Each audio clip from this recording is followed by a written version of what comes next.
Hello everyone, today we are going to discuss Vedic culture. Vedic culture, this is the topic of the ancient history. ये प्राचीन इतिहास का बहुत ही important topic है और इसको हम शुरू करते हैं किस तरीके से वैदिक कल्चर का डेवलपमेंट होता है और कहाँ से लोग आते हैं, क्या कंसेप्ट है। चलिए शुरू करते हैं। तो वैदिक सभ्यता क्या है पहले उसको जान लेते हैं। That all information about the new culture, that means इस कल्चर के बारे में सारी जानकारी कहाँ से मिलती है, वेदास से मिलती है। तो वेद से जानकारी मिलने के कारण ही इसे वैदिक सभ्यता भी कहा जाता है। तो ये वैदिक सभ्यता इस तरीके से इसको आता है। वेद की संख्या 4 है। तो हम यहां देखेंगे इसके फाउंडर्स के बारे में। तो वैदिक कल्चर्स के फाउंडर कौन होते हैं? आर्यंस। अब ये आर्यन कौन थे, क्या थे, कहां से आए, आने वाले सेक्शंस में हम समझने वाले हैं। अब आर्यंस के बारे में जो जानकारी मिलती है वो हम यहाँ 2 सेक्शंस में डिवाइड करके समझने वाले हैं। One is early Vedic and second one is later Vedic. Early का मतलब पहले का, लेटर का मतलब बाद का, और इसके बीच में कुछ घटना होंगी जिसकी वजह से हमने लेफ्ट राइट्स की तरह इसको समझने की कोशिश करी। तो इतना हमें समझ में आया। वेद के वैदिक कल्चर और वैदिक कल्चर के फाउंडर आर्य, और आर्य के 2 सेक्शन अर्ली एंड लेटर वैदिक। अब अर्ली वैदिक एंड लेटर वैदिक हम 2 डिवाइड करने वाले। अब इसके जो टाइम पीरियड है या कालखंड है उसको भी थोड़ा समझ लेते हैं। तो अर्ली वैदिक की जो शुरुआत होती है वो 1500 BC से शुरुआत होगी 1000 तक। 1000 में ऐसा क्या होता है? तो 1000 में हम देखेंगे there is a discovery of the iron. Iron की खोज हो जाती है और ये आयरन की खोज ही आपकी लाइफस्टाइल में पूरा परिवर्तन लेके आएगा। तो economical, political, religious and social aspects of early Vedic is going to change in the later Vedic. ये चारों के चारों पैरामीटर्स जो है वो चेंज हो जाएंगे लेटर वैदिक में, इसीलिए इसे अर्ली कहा गया है और लेफ्ट वाले पार्ट को और राइट वाले पार्ट को इसलिए लेटर कहा गया है। लेटर मीन्स उत्तर। उत्तर का मतलब यहां पर ध्यान दीजिएगा कोई दिशा या डायरेक्शन नहीं है, नहीं तो आप सोचें कि उत्तर मतलब नॉर्थ, पूर्व मतलब ईस्ट, बिल्कुल नहीं। पूर्व का मतलब पहले, उत्तर का मतलब बाद में। हिंदी के लिए मैंने बताया। तो 1500 से 1000 के बीच में होगा अर्ली वैदिक और 1000 से 600 BC तक होगा लेटर वैदिक। अभी BC क्या है, और BC के साथ साथ एक AD का कंसेप्ट भी जुड़ा होता है। तो AD और BC क्या है, इसे यदि आपको जानना है तो आप मेरे वीडियोस में जाकर देख सकते हैं। AD और BC के कंसेप्ट को मैंने वहां समझाया आसान भाषा में। अब ये तो रही हमने AD, BC और आर्यंस का टाइम पीरियड, अर्ली वैदिक, लेटर वैदिक। अब क्या सोर्सेस हैं? सोर्सेस हमने देखा वेद, और वेद की संख्या है 4। तो हम वैदिक संस्कृति के सोर्स की भी बात कर लेते हैं, और इनके सोर्स हैं 4, और 4 लेकिन कौन कौन से होंगे? तो पहला जो है ऋग्वेद। अब ऋग्वेद को मैंने रखा है लेफ्ट हैंड साइड्स में। तो ऋग्वेद को पढ़ लिया आपने तो आपको पता क्या चलेगा?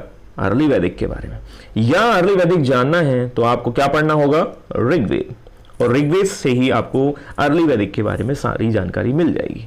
हाउ अबाउट द लेटर वैदिक? अब लेटर वैदिक के बारे में क्या होगा? तो ऋग्वेद के बाद जितने भी वेद आएंगे, that means Samaveda, Yajurveda and Atharvaveda, इन सबसे हमें जानकारी मिलेगी लेटर वैदिक की। या लेटर वैदिक के बारे में जानना है तो इन 3 वेदों को पढ़ना होगा। तो इतना हमें याद रखना है कि अर्ली वैदिक को एक काल और कहा जाता है ऋग्वैदिक एरा।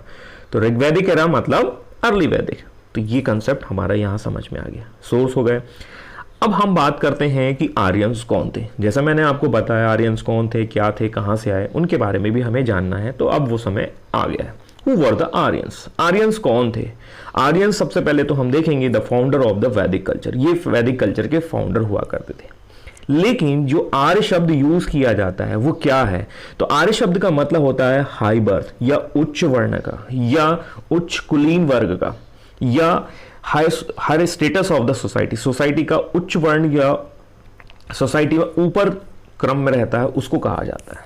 ठीक है, लेकिन इसका मतलब केवल यहीं तक सीमित नहीं है। इस शब्द का उपयोग रेस के फॉर्म में भी यूज किया जाता है। रेस हुआ सलमान खान वाली रेस? बिल्कुल नहीं। रेस मीन्स यहां पर है कम्युनिटी या जाति या कास्ट कह सकते हैं। ठीक है, तो रेसिज्म होता है, दैट मीन्स। तो इस तरीके से हम तो जाति के रूप में यूज किया जाता है। तो आर्यंस एक जाति को रिप्रेजेंट करता है। तो ये हमें समझ में आ गया कि जाति होता है। अब ये कहाँ से आए थे, इनका ओरिजिनल होम कहाँ था? जैसे डोमिसाइल होता है आपका कि भाई कि आप MP के हो, MP का डोमिसाइल लेटर वो है आपके पास, तो वैसे ही आर्यंस का डोमिसाइल कहाँ का था या उनका प्रमाण पत्र कहाँ का? तो ये बड़ा ही कंट्रोवर्सी का टॉपिक है। कंट्रोवर्सी के इस टॉपिक को फिर भी मैक्स मुलर साहब ने समझाने की कोशिश की है और वही सबसे एक्सेप्टेबल थ्योरी है। और उन्होंने ये बताया कि कि मैक्स जो आपके आर्यंस हैं वो बैक्ट्रिया या सेंट्रल एशिया से आए। तो ये सिद्धांत तो हम अभी समझेंगे ही, लेकिन इसको समझने से पहले बाकी लोग क्या कह गए हैं उसकी चर्चा भी कर लेना जरूरी है। तो मैक्स मुलर कहते हैं कि मध्य एशिया से आए, ठीक है साहब, कोई बात नहीं। इसके अलावा बाल गंगाधर तिलक होते हैं, वो ये कहते हैं कि नहीं नहीं साहब, ये तो नॉर्थ पोल से आए थे। नॉर्थ पोल दैट मीन्स उत्तरी ध्रुव, और उन्होंने ये अपनी बात कही है एक बुक में जिसका नाम है the resident of North Pole. Bal Gangadhar तिलक जो है, जिनको आप मॉडर्न हिस्ट्री में देखते हैं, और ये बहुत ही ज़्यादा बुद्धिजीवी वर्ग के होते हैं और ये आर्यंस के बारे में लिख रहे हैं। तो ये इनका एक तर्क है, तर्क दिया इन्होंने, कुछ प्रमाण प्रस्तुत किए, हमें डिटेल में इतना जाना नहीं है, लेकिन बस हमें ये याद रखना है कि इन्होंने कुछ कहा। एक भाई साहब और थे, दयानंद सरस्वती, उन्होंने ये कहा कि भाई इतने दूर से तो आए नहीं थे, वो तो यहीं बाजू से आए थे, और बाजू दैट मीन्स तिब्बत। बाजू मैंने इसलिए कहा क्योंकि इंडिया के नज़दीक ही है, और यहाँ पर हम देखेंगे कि वो अपने विचार प्रस्तुत करते हैं Satyarth Prakash. Satyarth Prakash that is the bible of the Arya community, Arya Samaj की ये बाइबल कही जाती है। अब अपने विचार इन्होंने रख दिए। ऐसे और भी कई विचारक हैं या जो व्यक्ति हैं जो अलग अलग अपनी अपनी बातें कर रहे हैं। कहाँ, जैसे पेनका ने कहा जर्मनी में, गाइल्स ने कहा कि हंगरी में है, और गार्डन चाइल्ड ने बोला साउथ रशिया में। तो यहाँ से आर्यंस आए और इस तरीके से सेटल डाउन होने की कोशिश कर रहे हैं। तो अलग अलग लोगों के अलग अलग विचार। अब हम सबसे बेस्ट विचार किसको माने? तो सबसे बेस्ट विचार है मैक्स मुलर का। अब ये तो आपने इसलिए मान लिया क्योंकि मैं कह रहा हूं, भाई मैं कोई किसी तर्क के बेस पर कह रहा हूं या किसी प्रमाण के बेस पर, तो वही प्रमाण हम यहां पर चेक करने वाले हैं। उसके आधार पर हम कहेंगे कि भाई मैक्स मुलर जो है वो कुछ सही कह गया है।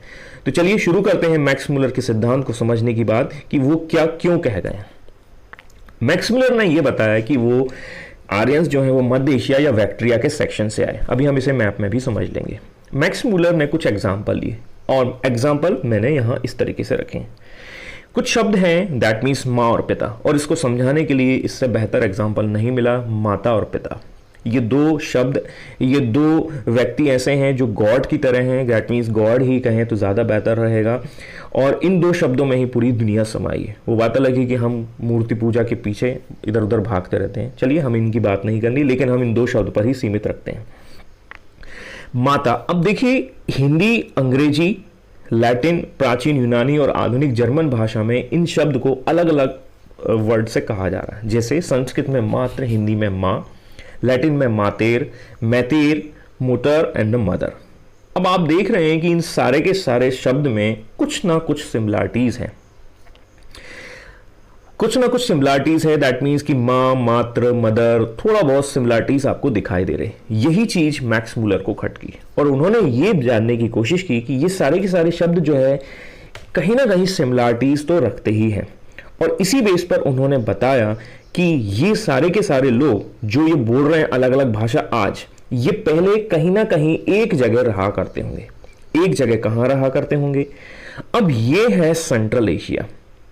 उन्होंने यही बताने की कोशिश की कि ये सब भाषा बोलने वाले लोग शायद पहले सेंट्रल एशिया में रहा करते थे, और बाद में जाकर ये अलग अलग जगह पर मूव हो गए। दैट मीन्स कुछ लोग इंडिया की तरफ आ गए जिन्होंने संस्कृत भाषा बोली, कुछ लोग जर्मनी की तरफ चले गए जिन्होंने जर्मन भाषा बोली, कुछ लोग इंग्लिश भाषा की तरफ चले गए। तो अलग अलग लोग हैं जो अलग अलग सेक्शन में चले गए, और यहीं से हम देखते हैं कि अलग अलग लैंग्वेज का डेवलपमेंट होता है। तो इस तरीके से उन्होंने best suitable place central Asia बताया, जिसके बेस पर इस लैंग्वेज ग्रुप का डेवलपमेंट हुआ।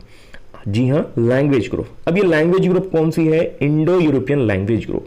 तो इंडो यूरोपियन लैंग्वेज ग्रुप्स के अंतर्गत Hindi, Sanskrit, German, Latin, French, ये सब भाषाएं आती हैं, और इसी ग्रुप के आधार पर मैक्स मुलर साहब ने ये बताने की कोशिश की है कि आर्यंस जो इंडिया में आए थे वो लगभग इस सेक्शन से आए थे। That means Max Muller.